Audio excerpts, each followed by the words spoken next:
बिस्मिल्लाहिर्रहमानिर्रहीम, अस्सलाम वालेकुम। खेलों की खबरों पर तबसरों और तजियों से स्कोर के एक और प्रोग्राम के साथ सैयद आया हुसैनी आपकी खिदमत में हाजिर है।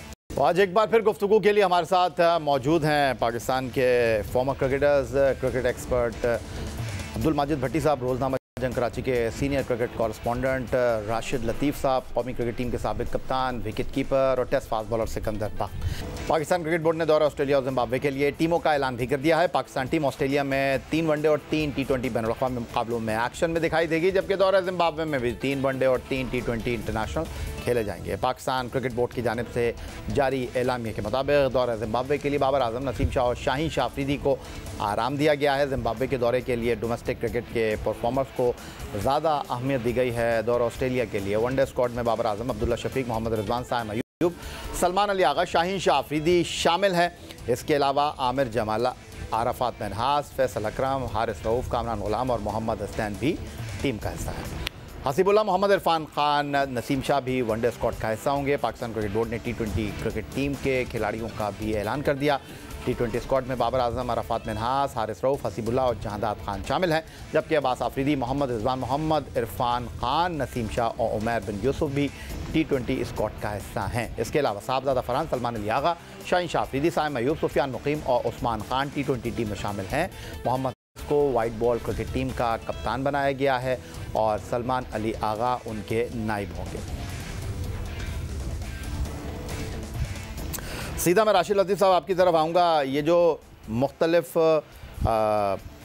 फॉर्मेट की क्रिकेट है, 4 टीमें अनाउंस की गई हैं। जिम्बाब्वे में 2 फॉर्मेट, ऑस्ट्रेलिया में भी 2 फॉर्मेट। देखिए, स्टडी करना पड़ता है कि जब आप टीम अनाउंस करते हैं, एक तो अगर हमें तबसरा करना है तो हमें इसके ऊपर देखना पड़ता है कौन सा प्लेयर आया, कौन सा गया। यहाँ 2 टीम्स अनाउंस हुई हैं, T20 की भी हुई है ऑस्ट्रेलिया टूर के लिए और वनडे के लिए भी हुई है, साथ में जिम्बाब्वे की भी हुई है। तो 40-50 लड़के तो यही हो गए होते। फिर साथ में सेंट्रल कॉन्ट्रैक्ट भी हुआ है, 25 लड़के वो हो गए, प्लेयर्स हो गए। तो हमारे लिए थोड़ा मुश्किल हो जाता है इतने कम टाइम में, क्योंकि 3-4 महीने तो हमने सेंट्रल कॉन्ट्रैक्ट डिले कर दिए। तो क्या जरूरत पड़ी थी कि एक ही दिन आपने पूरा इलेक्शन के रिजल्ट सुना दिया आपने। मेरे ख्याल से अनप्रोफेशनलिज्म नजर आ रहा है। यहाँ पे एक दिन करके आराम से पहले आप कर लेते, ऑस्ट्रेलिया की टीम अनाउंस कर लेते, हम तबसरा कर लेते उसके ऊपर। तो उसके 1 हफ्ते के बाद जिम्बाब्वे जो 24 नवंबर से शुरू हो रहा है, तो वहाँ पे अलग बात हो जाती। सेंट्रल कॉन्ट्रैक्ट 15 दिन पहले कर लेते। तो बहुत सारी चीज़ें एक ही दिन कर दी, जो सबके लिए कन्फ्यूजन है। मैं तो ये भी बोलने के लिए तैयार हूँ कि सिलेक्शन कमेटी को भी नहीं पता होगा कि यार कौन सा प्लेयर कहाँ गया है। तो लेकिन क्या है कि टीम कोई भी बन जाए, कोई भी टीम बना ले, हम लोग कभी खुश नहीं रहते और अभी भी हम खुश नहीं है। और अगर देखा जाए तो फ़खर ज़मान की बात की आपने, फ़खर ज़मान को कोशिश की जा रही है कि वादा माफ हुआ बना दें कि कौन लोग उसमें शामिल थे, क्या थे। अगर वो बन जाते हैं तो एक नई तहरीक शुरू हो, जो कि बाबर आजम के साथ ऑस्ट्रेलियन टूर पे हो चुकी है।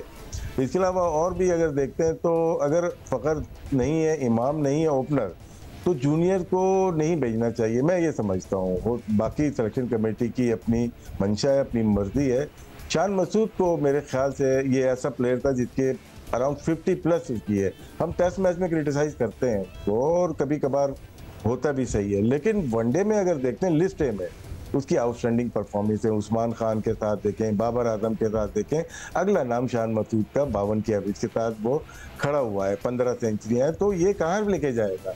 यही तो मौके होते हैं कि किसी एक प्लेयर ने परफॉर्म किया है। ठीक है, फ़खर को नहीं लिया, 46 की एवरेज है उसकी, मोहम्मद रिजवान टीम के साथ है। हम आगे जाते हैं रिवॉर्ड देने के लिए, शान को नहीं दिया तो साथ में आप सऊद शकील को देख लें, क्योंकि बहुत यंग टीम है, जैसे आपने एंट्रो में बोला, बहुत यंग टीम है, देना चाहिए था। इसके अलावा नोमान अली वगैरह के जो कॉन्ट्रैक्ट है, मैं खुश नहीं हूँ उससे। साजिद खान, ये वो, इनको तो आपको बहुत देना चाहिए था, लेकिन शायद क्रिकेट बोर्ड का तकल्लुफ़ कर रहा है। तो पाकिस्तान के साबिक test captain, wicket keeper Rashid Latif ने जो टीम का चुनाव है उसके बारे में अपनी राय का इजहार किया। साथ साथ उन्होंने कहा कि चीज़ों को गुडमुट कर दिया गया है। सेंट्रल कॉन्ट्रैक्ट भी एक ही दिन में, 4 स्क्वाड एक ही दिन में आपने अनाउंस कर दिया है। टेस्ट ओपनर अहमद शहजाद हमारे साथ मौजूद हैं। अगर इनके बारे में मैं ये कहूँ कि जो एक मखसूस खिलाड़ियों का ग्रुप था जो चंद सालों से चला आ रहा था, परफॉर्मेंस टीम की थी नहीं, लेकिन वो टीम उन खिलाड़ियों को कैरी कर रही थी अहमद शहजाद जो हैं उन्होंने इन चीज़ों की निशानदही की। उन्होंने कहा कि जी सीनियर खिलाड़ी बिल्कुल टीम के लिए बाइस इफ्तिखार हैं, उनकी इज़्ज़त करना चाहिए, उनको एहतराम देना चाहिए, लेकिन फॉर्म जो होती है अगर किसी की नहीं है तो फिर आप दूसरे खिलाड़ियों को मौका दें। तो मैं अहमद आपसे ये जानना चाहता हूँ, मुतमईन हैं आप, इत्तेफाक करते हैं, ख़ास तौर पर जिम्बाब्वे में आपने अपने टॉप क्रिकेटर्स को बिठाया है, कप्तान को भी बिठा दिया, ऐसा हुआ नहीं है कभी? जी बिल्कुल, एक राइट डायरेक्शन पे। जहां तक स्पेसिफिकली आप टीम सिलेक्शन की बात कर रहे हैं, बहुत ज्यादा झुंडमुंड तो हमें नजर आ रहा है क्योंकि 3 से 4 टीमें अनाउंस हुई हैं। एक अच्छी चीज ये है कि बहुत ज्यादा यंगस्टर्स उसमें इन्वॉल्व हैं। आप एक चीज पे तो जरूर बात उठा सकते हैं कि हमें लग रहा है कि लाहौर कलंदर के आधा दर्जन जो प्लेयर हैं वो कुछ हद प्लेयर्स ओवरलैप किए गए हैं, जिस तरह अहमद दानियाल है, जहादात खान है, उनसे मतलब कि वो प्लेयर्स जिन्होंने परफॉर्मेंसेस की हैं फर्स्ट क्लास के अंदर, अगर उन लोगों को पहले चांस मिलता तो वो ज्यादा होता। अभी तो ऐसा लग रहा है कि शायद सारी क्रिकेट जो है ना लाहौर कलंदर को ही आती है और वहीं के जो प्लेयर्स हैं जिन्होंने क्रिकेट खेली है, ये एक चीज है। लेकिन जहां अहमद अगर जान की अमान पाऊं तो आपके इस जवाब के ऊपर एक चीज़ ऐड करना चाहूँगा। आपने बहुत अच्छी बात की कि ऐसा लग रहा है कि आकिब जावेद आए हैं तो लाहौर कलंदर आ गया। इससे पहले हसन चीमा थे तो कहा जा रहा था कि सिर्फ इस्लामाबाद यूनाइटेड के प्लेयर ही मुंतखब हो रहे हैं। तो मुझे सिर्फ ये बता दीजिए, अहमद दानियाल की आपने बात की है, अहमद दानियाल ने ऑलराउंड कारकर्दगी का चैंपियंस कप में मुजाहरा किया, उनको परफॉर्मेंस के ऊपर टीम का हिस्सा बनाया गया है। आपने जिस तरह बात की अब्दुल्ला शफीक के ऊपर बिल्कुल सवाल उठ सकता है कि उनकी परफॉर्मेंस नहीं है, लेकिन बाकी मुझे बताइए साहबजादा फरहान की तो आप खुद बात कर रहे थे कि उनको टीम में होना चाहिए। उसके साथ जो है लाहौर कलंदर के जो है वो जमान खान टीम में शामिल नहीं है, तो उनके बारे में आप क्या कहेंगे? जहादात खान के बारे में तो आप खुद कह रहे थे कि उनको होना चाहिए। नहीं, मैंने जहादात खान के बारे में कभी नहीं कहा। दूसरा, आप अहमद दानियाल की परफॉर्मेंसेस की बात कर रहे हैं, यहाँ पे ऐसे प्लेयर भी हैं जो तीनों फॉर्मेट्स के अंदर पिछले 4-4 साल से परफॉर्मेंसेस कर रहे हैं, 3-3 साल से परफॉर्मेंसेस कर रहे हैं और चांसेस नहीं मिलते। आपके पास अहमद दानियाल से अच्छी ऑप्शंस पड़ी हैं, ये देखने वाली बात है। जहादात खान अभी थोड़ी देर पहले टेप बॉल क्रिकेट खेल रहे थे, अब वो पाकिस्तान की कैप पहन के खेलेंगे, बड़ी अच्छी बात है। देखें, मैंने आपको पहले भी बोला है कि आकिब जावेद ने आके कुछ चीजें बहुत अच्छी की हैं और हम इस बात में उसके साथ हैं। जब तक वो यंगस्टर्स को खिला रहे हैं, यंगस्टर्स को मौके दे रहे हैं, हमारी तरफ से सारी सपोर्ट रहेगी। लेकिन थोड़ी सी होमवर्क कर लें कि पिछले 3-3 सालों से परफॉर्मेंसेस कौन कौन दिए बैठे हैं, क्या वो ओवरलैप तो नहीं हो गए? हम सिर्फ ये कह रहे हैं। ठीक हो गया। तो माजिद भट्टी साहब, अहमद शहजाद साहब कह रहे हैं कि जी उनको ऐसा लगता है कि आकिब जावेद का जो झुकाव है वो सिर्फ एक फ्रेंचाइज की तरफ है। मैंने अहमद के सामने ये सवाल रखा, यही सवाल मैं आपकी तरफ भी लेकर आ जाता हूँ। शाहीन शाह अफरीदी सेंट्रल कॉन्ट्रैक्ट में ए से बी में आए तो आकिब जावेद के कप्तान हैं वो, इस पर भी सवाल होना चाहिए कि आकिब जावेद ने वहाँ उनको सपोर्ट नहीं किया। आपने सेंट्रल कॉन्ट्रैक्ट में डिमोट किया है हारिस रऊफ को, ये भी लाहौर कलंदर के खिलाड़ी हैं। उसके साथ साथ जमान खान टीम में शामिल नहीं हुए हैं, उस पर कोई बात नहीं कर रहा। साहबजादा फरहान पे तो खुद आप बात कर रहे थे, 3-3 4-4 साल से आप परफॉर्मेंस दे रहे हैं, तो सिर्फ ये कह देना कि जी लाहौर कलंदर की तरफ सारा झुकाव है, आप क्या कहेंगे? देखें, ये 4 जो टीमें अनाउंस हुई हैं, 2 ऑस्ट्रेलिया के लिए, 2 जिम्बाब्वे के लिए, टोटल 26 प्लेयर्स सेलेक्ट हुए जिसमें 8 से 9 प्लेयर पहली बार पाकिस्तान टीम में आए। ठीक, मुझे लग रहा है कि आकिब जावेद के अलावा भी कुछ पसे पर्दा हाथ हैं जिन्होंने इस सिलेक्शन में रोल प्ले किया। बताइए ना, आपको सब पता है। नहीं, मुझे लग रहा है कि मेंटोर्स ने कहीं ना कहीं इसमें अपनी इनपुट डाली है, सारा कुछ। सर मैं अगर आपसे बहुत सिंपल सा सवाल पूछूं कि आपने ए से बी में लेकर आ गए शाहीन शाह अफरीदी को, इतना सख्त फैसला आपने किया, नहीं तो आपने फखर को नहीं रखा, आपने फखर को नहीं रखा। नहीं, बाबर आजम की मैं बात ही नहीं कर रहा। मुझे ये बताइए किस परफॉर्मेंस पे शादाब जो है वो सेंट्रल कॉन्ट्रैक्ट में, जिनको आप टीम में सेलेक्ट नहीं कर रहे किसी।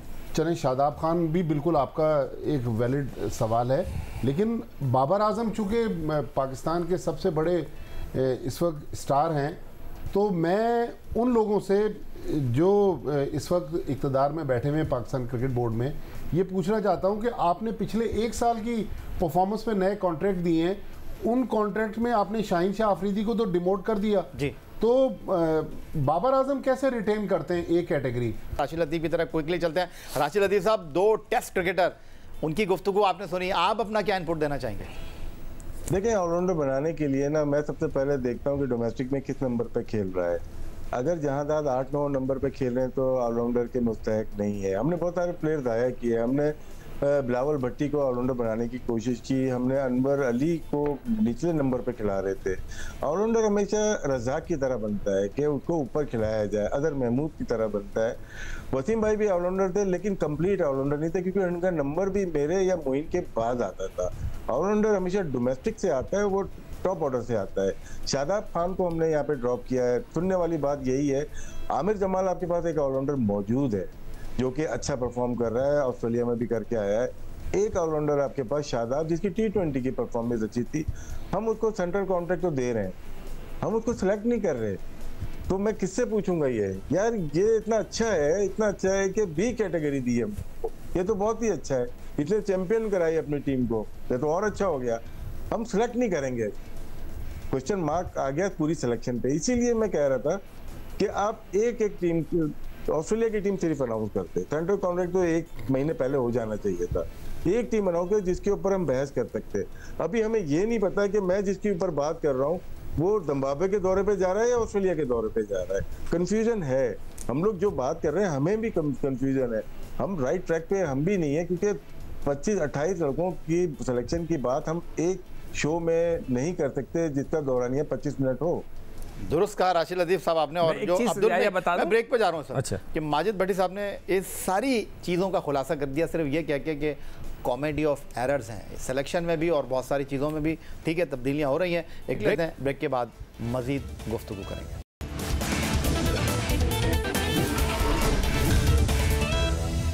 पाकिस्तान क्रिकेट बोर्ड की जानिब से 2024 से 2025 तक 25 खिलाड़ियों को दिए जाने वाले सेंट्रल कॉन्ट्रैक्ट की पाकिस्तान क्रिकेट बोर्ड की एक कैटेगरी में साबिक कप्तान बाबर आजम और वाइट बॉल क्रिकेट टीम के कप्तान मोहम्मद रिजवान को बरकरार रखा गया है। कैटेगरी बी में टेस्ट टीम के कप्तान शान मसूद की तरक्की हुई है, लेकिन उनकी कैटेगरी बी में रहने की शर्त उनकी कप्तानी से मशरूत है। उनके साथ शाहीन शाह अफरीदी और नसीम शाह शामिल हैं। सी कैटेगरी में opener Abdullah Shafique, Abrar Ahmed, Haris Rauf, Noman Ali, Saim Ayub. Central contract हासिल करने वाले साजिद खान, सलमान अली आगा, सऊद शकील और शादाब खान हैं। डी कैटेगरी में आमिर जमाल, हसीबुल्लाह, कामरान गुलाम, खुर्रम शहजाद, मीर हमजा और मोहम्मद अब्बास आफरीदी का नाम शामिल है। पाकिस्तान क्रिकेट बोर्ड ने गुज़िश्ता साल सेंट्रल कॉन्ट्रैक्ट से 15 खिलाड़ियों को ड्रॉप कर दिया है और वो नए सेंट्रल कॉन्ट्रैक्ट में जगह हासिल नहीं कर सके। अगर हम कैटेगरीज़ की बुनियाद पर देखें तो साबिक कप्तान सरफराज अहमद, जिन्हें गुज़िश्ता साल प्रमोट करते हुए बी कैटेगरी दी गई थी, इस मरतबा वो सेंट्रल कॉन्ट्रैक्ट हासिल ना कर सके। सी कैटेगरी में ओपनर इमामुल हक, फ़खर जमान, मोहम्मद नवाज़ और इमाद वसीम सेंट्रल कॉन्ट्रैक्ट हासिल ना कर पाए। डी कैटेगरी से फास्ट बॉलर हसन अली, तैयब ताहिर, अरशद इकबाल, उसामा मीर, शाहनवाज धानी, मोहम्मद हारिस, जमान खान, एहसानुल्लाह, इफ्तिखार अहमद और फ़हीम अशरफ जगह हासिल नहीं कर सके। अलबत्ता इमामुल हक, फ़खर जमान और उसामा मीर के एक हफ्ते बाद फिटनेस टेस्ट होंगे। अगर वो इसमें पास हो गए तो उन्हें सेंट्रल कॉन्ट्रैक्ट मिलने का इम्कान मौजूद है। सेंट्रल कॉन्ट्रैक्ट 2024 में 3 सीनियर क्रिकेटर्स की कैटेगरी में तनज़्ज़ुली हुई है। उनमें कैटेगरी से महरूम होने वाले क्रिकेटर्स साबिक T20 कप्तान शाहीन शाह अफरीदी शामिल हैं, जिनकी ए से बी कैटेगरी में तनज़्ज़ुली की गई है। इसके अलावा फास्ट बॉलर हारिस रऊफ और ऑलराउंडर शादाब खान, जो गुज़िश्ता साल सेंट्रल कॉन्ट्रैक्ट में बी कैटेगरी में मौजूद थे, वो अब बी कैटेगरी में अपनी जगह बरकरार न रख सके और उनकी बी से सी कैटेगरी में तनज़्ज़ुली हो गई है। जी राशिद लतीफ़ साहब, ये जो सेंट्रल कॉन्ट्रैक्ट आया है, हालांकि आपका सवाल अपनी जगह मौजूद है और आपका कहना ये है कि बहुत सारी चीज़ों को गुडमुट कर दिया गया है। अब ये सेंट्रल कॉन्ट्रैक्ट पर भी जाते जाते बात कर लेते हैं। आपका इस तमाम सूरत हाल पर क्या टेक है? मुतमईन है या आपके ख्याल में इसमें भी बहुत सारी चीज़ें हैं बेहतर होने वाली? बेहतर होने वाली है, अभी सही से जायज़ा नहीं लिया, क्योंकि हमारी टीम ICU में जा चुकी थी। उसमें 2-3-4 प्लेयर्स ने बहुत मेहनत की और पाकिस्तान को 2 टेस्ट मैचेस जितवाए। उनको हमने सी कैटेगरीज में डाला। हम वैल्यू टेस्ट क्रिकेट को नहीं दे रहे। अगर हम नहीं देंगे तो फिर हमारा डोमेस्टिक भी नहीं देगा। मेरे ख्याल से सेंट्रल कॉन्ट्रैक्ट में ये जो टेस्ट मैच खेलते हैं स्पेशली, उनको वैल्यू करना चाहिए। अच्छा, मैं थोड़ा सा आपको इंटरप्ट करना चाह रहा हूँ राशिद लतीफ़ साहब, सिर्फ इतना आपको कहना चाह रहा हूँ, ये जो आपने टेस्ट क्रिकेट के हवाले से बात की, क्रिकेट बोर्ड आइंदा आने वाले चंद दिनों में बड़ा फैसला करने वाला है। नहीं, बड़ा कर, जो मेरी मीटिंग हुई थी, अगर टाइम है तो बता दो। मैंने यही कहा था 10 लाख जो आप देते हैं, तनख्वाह देते हैं या मैच की फीस देते हैं, उनको 20 लाख करते हैं। अगर 7 या 8 मैच खेल रहा है अजहर अली या यासिर शाह या असद शफीक या कुछ प्लेयर्स हैं जो कि सिर्फ टेस्ट क्रिकेट खेल रहे हैं, तो उनके लिए करना चाहिए और इंटरेस्ट डेवलप होना चाहिए। लेकिन बात शाहीन की मैं कर रहा था कि उनको नीचे लेके आए, ठीक है, लेकिन बाबर आजम की परफॉर्मेंस अच्छी नहीं है तो उनको भी नीचे कर सकते थे आप। 2 टेस्ट मैच, वो भी एक फॉर्मेट खेल रहे हैं, टेस्ट तो नहीं खेले वो, 2 आखिर के नहीं खेले, इसका मतलब है 2 फॉर्मेट खेल रहे हैं वो। तो जो 2 फॉर्मेट खेल रहा है वो कहीं से भी एक कैटेगरी का मुस्तहिक नहीं है। माजिद भट्टी साहब, देखिए यह जो सेंट्रल कॉन्ट्रैक्ट के लिए PCB का फार्मूला है कि 1 जुलाई, ये जो कल जिन सेंट्रल कॉन्ट्रैक्ट का अनाउंसमेंट हुआ है, 1 जुलाई 2023 से लेकर 30 जून 2024 तक जिन लड़कों ने परफॉर्म किया, इन 25 खिलाड़ियों की लिस्ट में आप बहुत सारे ऐसे नाम देख लें। मैंने बाबर आजम का पहले भी जिक्र किया, शादाब खान बिल्कुल आपने सही किया, बहुत सारे ऐसे नाम हैं जिसमें लगता है कि इन 1 साल के अरसे में उनकी ऐसी परफॉर्मेंस नहीं है कि उनको सेंट्रल कॉन्ट्रैक्ट दिया जाता। ये मैं पहले भी कह चुका हूँ कि 14-15 साल पहले जब पाकिस्तान में सेंट्रल कॉन्ट्रैक्ट इंट्रोड्यूस हुआ, आज तक हर साल कंट्रोवर्सी क्रिएट होती है। मेरे ख्याल में बिल्कुल राशिद लतीफ़ साहब सही कह रहे हैं। नोमान अली जिसने अभी आपको टेस्ट मैच जितवाए, 20 विकेटें 2 टेस्ट मैचों में लेके दी, और आपने उनके सामने सब्जेक्ट टू फिटनेस लिख दिया। अगर उनकी फिटनेस ख़राब थी तो चैंपियंस कप में आपने कैसे नोमान अली को टीम में डाला? क्योंकि वो जो 7 बेग थे उनको तो आपने फिटनेस की वजह से चैंपियंस कप की टीमों से भी ड्रॉप कर दिया था।